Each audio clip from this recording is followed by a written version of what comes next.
Remington podcast, where we take a deep dive into all things ammunition. I'm your host, Audrey Mayes, and today we are sitting down with Director of Research and Development, Jon Langenfeld. Happy to be here. Research and Development Engineer, Colt Lloyd. Thanks for having me. And Research and Development Engineer, Leland Mason. Glad to be here. We are going to be talking about forcing cones and wads and really all things shotgun and shot shell. Sound good? Yeah, sounds right. Awesome. So I want to start off with just, introducing everybody to what is a forcing cone in a shotgun barrel. So you load your ammo in the chamber. Mm-hmm. You close it, or however, if it's an over-under, all that. You pull the trigger. The firing pin hits the primer. The primer ignites the powder. The powder forces the wad out of the chamber. And as it goes out of the chamber, you enter the forcing cone. Mm-hmm. And that takes you down, or tapers you down to the, bore diameter. And that's what you run most of your barrel until you enter your choke, which constricts, whether it be anywhere from no constriction, which would be a cylinder, up to a full, which is what, usually 35 thousandths, something like that. Yep. And it goes out the gun and hits your target. And hopefully. Mm-hmm. Yeah. Depending on the shooter, I guess. Yeah. Do people usually run without a choke, run full bore? Is that a common practice? It depends on the application, but it's all application specific on what kind of choke you're using. A lot of people will run slugs that don't require rifling through open choke to get better accuracy. Mm-hmm. It's usually distance required if you're shooting a pellet type load, whether it's steel or lead or some other type of a non-toxic shot. If you're shooting close range and you shoot no constriction, your pattern is going to be larger than it is if you shoot more constriction. So tighter pattern, longer range, more constriction. There's, differences depending on what type of shot you're shooting and, what that general rule is or how tight you should go with a specific shot type. But just in general, if you're shooting close, you don't need as much constriction as you do if you're trying to hold a tight pattern longer out. It's like turkey chokes, trying to shoot a tight pattern, trying to shoot turkeys in the head, you shoot tighter tubes. And if you're shooting, quail at 15 steps or something like that, then you would typically shoot, a more open tube. Yep. Mm-hmm. Or if you shoot skeet, people shoot open or skeet chokes because all your targets are relatively super close relative yeah. to something in the trap game where chokes used there are typically tighter. Mm-hmm. If you're shooting like normal singles, you're shooting handicap, obviously. You need Yep. to be. Yep. Sure. A lot of people that have screw-in chokes will change chokes in between singles and handicap because they're getting further back, so they'll shoot a tighter constriction, shooting handicap. Mm-hmm. And chokes are something that you can easily change on a shotgun, but forcing cones pretty much come in the barrel. That's how barrels are manufactured. Yep. They can be modified. There's aftermarket gunsmiths and things that go in and massage the barrel. That's what I call it, and lengthen them, polishing them out, and it has different effects on things. But that's really the first instance that that changes when that wad and payload's coming out of the shell. You're going to interact first with that forcing cone. Pressure's building. There's a skirt on the wad that's holding that pressure. You're sealing it in, and then you impact the forcing cone. The shape of it, the length of it, it has different effects. There's theories around lessening felt recoil, so it doesn't have a rather sharp introduction, constriction down to the bore diameter. It smoothly goes in. So if you lengthen it out and has a more gradual taper than a short, step going into bore diameter, then if you had a force curve, you should see it smooth rather than kind of a peak when it hits there quickly. But there's a lot of people that go out and different manufacturers of all the different shotgun makers have different forcing cones, what they want to do with them or lengthen them or whatever. But you can definitely take your gun somewhere and have it modified if you think that's something that you want to do. And you can see your forcing cone in your shotgun, right, Leland, if you just look down the barrel? Most of the time. Some guns, it's easier to see than others. For example, a lot of firearms that have their forcing cones cut rather than, basically hit on a mandrel, you can see almost like chatter right after the chamber once it steps to the bore diameter, and that's your forcing cone. It depends on the length that they decide to make it with, but typically you'll get some plastic fouling that builds up in those. I've had personal experience with that because of the the way that they're cut. They're a little rougher.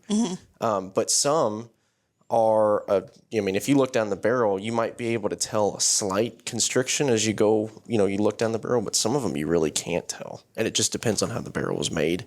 So, I know there's different manufacturing techniques that all go into that, but it depends on if it was made in the processing of the barrel itself or if it was cut after. So. And why would someone choose like one versus the other? Like, why would someone choose an abrupt forcing cone versus, like you said, an elongated? Typically, they're going to have a modified to elongate them. Okay. So you buy a gun.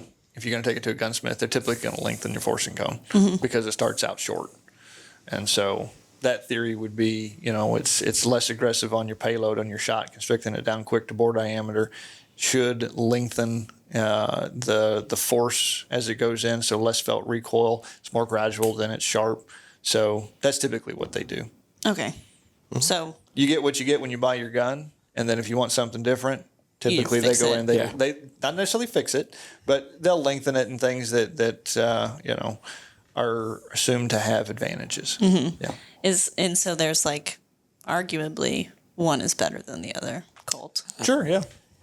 Subjective. We don't have any actual data that we've collected, but That you've collected. that I've collected. Yeah. But yeah, I mean, most of the manufacturers probably make them shorter to start with because it's an easier manufacturing process rather than, and there's some that have a good, better, best as far as their barrels. And as you get up on your, toward premium guns, the forcing cone gets longer and longer. So, And you could think of it kind of like, I was just thinking about this in a way to explain it, but if you were to take like shot and try to pour it slowly through a funnel, right, that shot's going to kind of help itself funnel into the constricted section and flow easier, as opposed to if you just poured it all in quickly.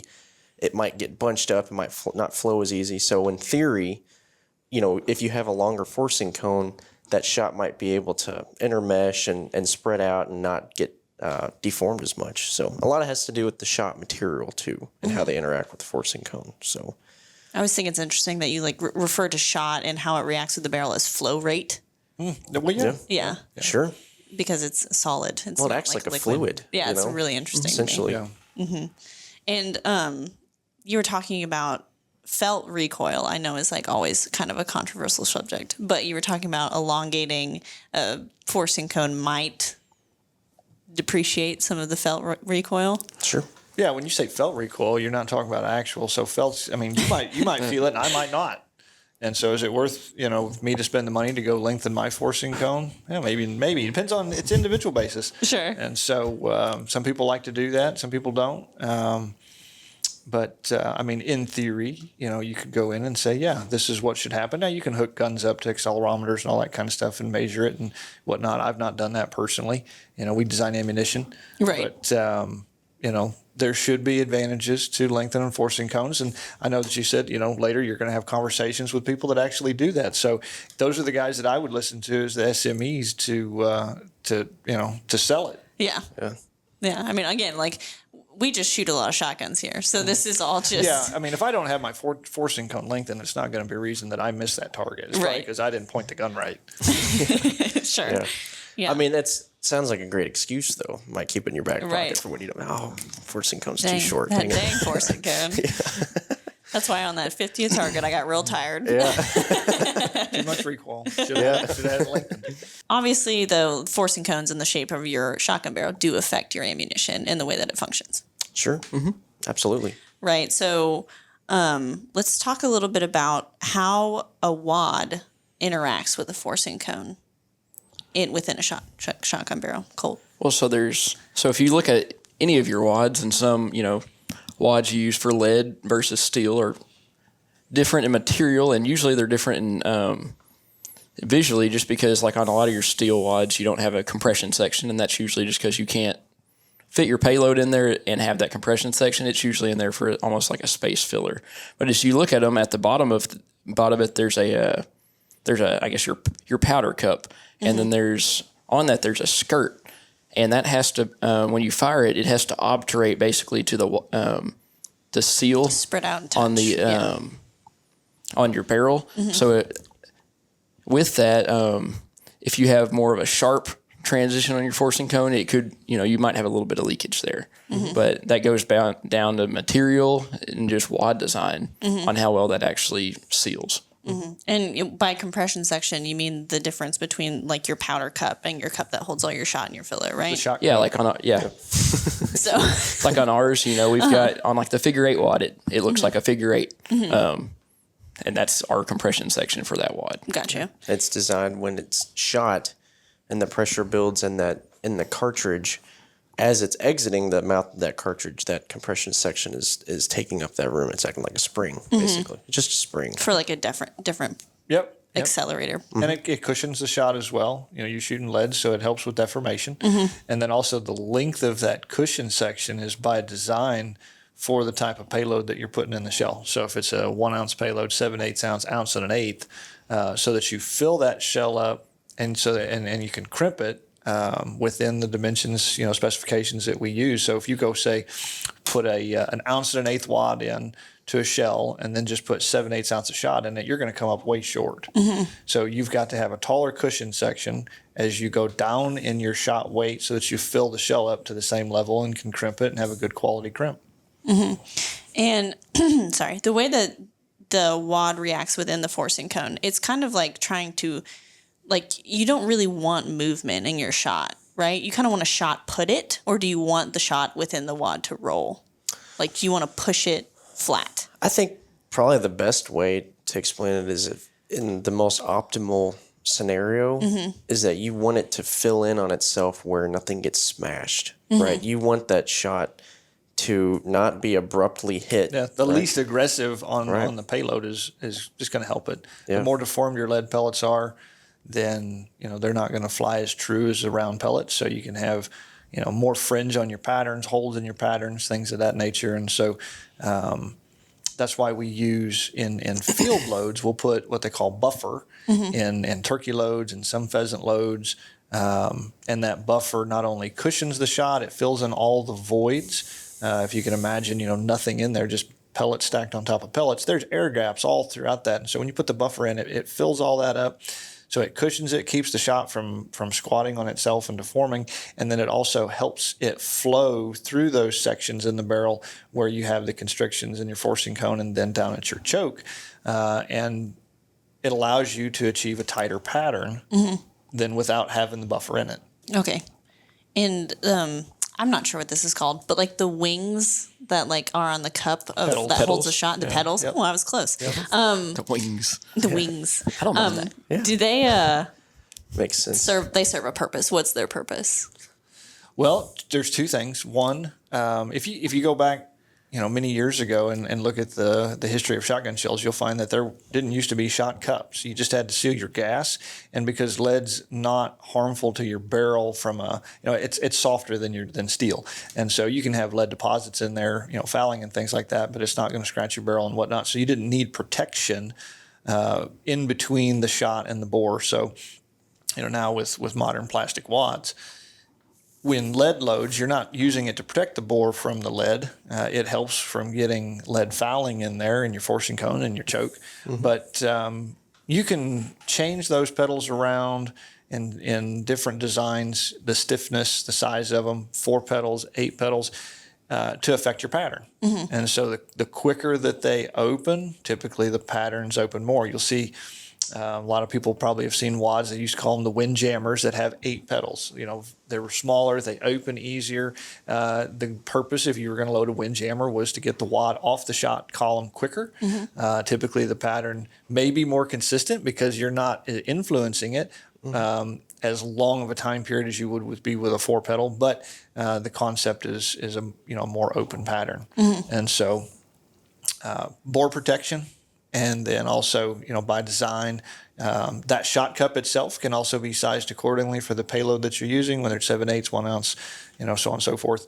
So bore protection, the type of shot that you're using for the payload, and then, your patterns. And then, as Colt mentioned earlier, we don't use the same materials that we do with lead that we do with steel, or not necessarily steel, but hard shot that you want to have a protective barrier between the shot and the bore. So steel is the most common of the non-toxic shot. It's hard, and so the material that we use is harder, and it prevents the steel shot from contacting your barrel as you fire it. If you put that steel in the same material that we use with lead, you would end up puncturing holes through that material, and then that would allow that steel to scrape along your barrel. It would essentially just scratch all the inside. Yeah. Yeah, want to protect that investment. Yeah, absolutely. So you talked about materials. What are like different materials? I know that you can use, like, I know that you have a thicker wad versus a thinner, essentially. But what are, plastic? Do we have, I know that the big thing in the industry right now is like biodegradable. Oh, sure. Yeah. So they've got biodegradable plastics. If you're looking at areas where you don't want to use plastic wads, there's still some companies that are loading fiber material wads. So whether that's either, typically you're seeing that the type of wad that you're using desired for applications in, at gun ranges. So you don't have wad buildup out in the field. So whether it's a bio wad or it's a fiber wad, waterfowl hunting, you're seeing more of the bio stuff, wads hitting out in the water. Again, fiber and plastic is typically where it's at today with a wad material. Fiber goes back, for many, many years, and then plastic came along. It's quicker to make it. It's cheaper, but depending on where you're at, there's some gun clubs that want you to shoot non-toxic shots. So you got to shoot steel, and you got to have fiber wads, things like that, or bio only. So depending on where you're going, what your state's restrictions are, or specific club restrictions, and then also if you're hunting, you usually see the requirements on state ground. It may not be required for that particular species on private, like pheasants. You can go hunt pheasants in areas that doesn't require to use non-toxic shot, but then on, say, state ground, federal ground, things like that, they require the non-toxic shot to be used, where, just the opposite of that would be like waterfowl. It doesn't matter where you're at. You got to shoot the non-toxic shot. And Colt, there's different types of wads, right? There's 1-piece wads, 2-piece wads, correct? What is the difference there? Does one just not have a cushion? Well, I mean, you can have ones where it's in our sabot loads, you've got your part of the wad that's used for basically making the seal, and then you got the part that's basically enclosing your projectile. And that'd be I guess ours is 3-piece on that. Yeah, and filler. You got to take up the space so you can load the shell to the right height. So, but most of our target stuff would be a 1-piece. 1-piece. Yeah. And then Leland, we were talking about, because we recently shot zombies for tactical shooting and stuff. What is the cap that's on the top of the shot shell? So some loads, depending on their usage and requirements, a lot of it is dependent on the loading, have what's called a top wad. And, TSS is a great example of using a top wad. And you might be able to speak more to as, the use for TSS. The use for those 3-gun loads that have top wads is actually entirely different as well. But I'll let you go ahead and start with TSS. I mean, one big benefit of the top wad is it lets you actually have more payload in there. So like with TSS, you're adding buffer. So it lets you get more buffer in there, which is going to help your patterns. Same with pheasant loads. Some turkey loads, some have it. But it lets you have more payload in there, which lets... so there's a longer loaded length Yeah. that you can achieve when you use a top wad with roll crimp than a folded crimp. Because you don't have to get like that Yeah, extra space. You've for only the got, crimp. Our Yeah. specifications, you're allowed to go longer loaded length with a top wad. But, if you go back and, again, look at a lot of people have a lot of old shotgun shells sitting around. Most of that stuff started with top wads, paper shells, things like that. And there was a big, a lot of studies done as folded crimp started to come out. The top wads would blow your patterns. And they weren't ideal. They were a solid material. It was just a big chunk of cardboard, some type of fiber material. And then so for a long time, you've seen top wads go away within the industry, and it was all folded crimps, plastic shells, and you're different types of folded crimps too, like petals and patterns and shapes. You're starting to see top wads come back a little bit because we can mold the top wads now with stress risers in them so that they break up when you fire, so you don't have just a big chunk going down the barrel that can distort your pattern and get stuck, Yep. essentially. And so since you're able to maintain your patterns, then the top wad doesn't act as, it doesn't negatively influence it. And then you can do, like Colt said, you can fit more payload in because you can load to a longer length. Mm-hmm. The use in 3-gun, some reasons why people like the top wad loaded shells is that it actually helps prevent the shell from squishing when loaded in box magazines. Okay. So like when they're sitting in the gun, or you're loaded and it's sitting up underneath the chamber, whereas in a more traditional shotgun, you're gonna have a tube mag, right, with a lifter. Well, when you have that top wad, it kind of adds a little bit more rigidity in some shell designs, which there are hundreds of different shell profiles, materials, and designs. And it's required where you might want that top wad to prevent that. There's just a little more structure. Yeah, I mean, it's harder to stick an oval into a round chamber than it is a round shell. So Right. that's the whole intent with that. So Oh, gotcha. And like you said, when you fire, that top wad just breaks away, so it doesn't react with the forcing cone in the choke at all. It shouldn't. No. Like that's the point. that's the point. Yeah. Gotcha. Yep. Okay. And I wanted to talk a little bit about like aftermarket barrels. I know that you said that you can send your gun to a gunsmith and get your forcing cone elongated, but I know that they also have aftermarket barrels that you can slap on your, Yeah, you can. Do you guys have a preference personally? Do you guys have a preference? Not tested I think it depends on the type of gun that you're shooting. and what it's for. Yeah, Yeah. if you've went out and bought a high-end target shotgun, you're probably not going to want to buy a second barrel for it because you've already got a real high-quality barrel. But you might want some modifications done. Some of those can be fixed choke, screw-in choke. So, I've got a couple of trap guns that have had barrel modifications done. They're fixed choke guns. They don't have screw-in chokes. And they've went out and had the barrels, the forcing cones and micro-polished and the chokes modified slightly.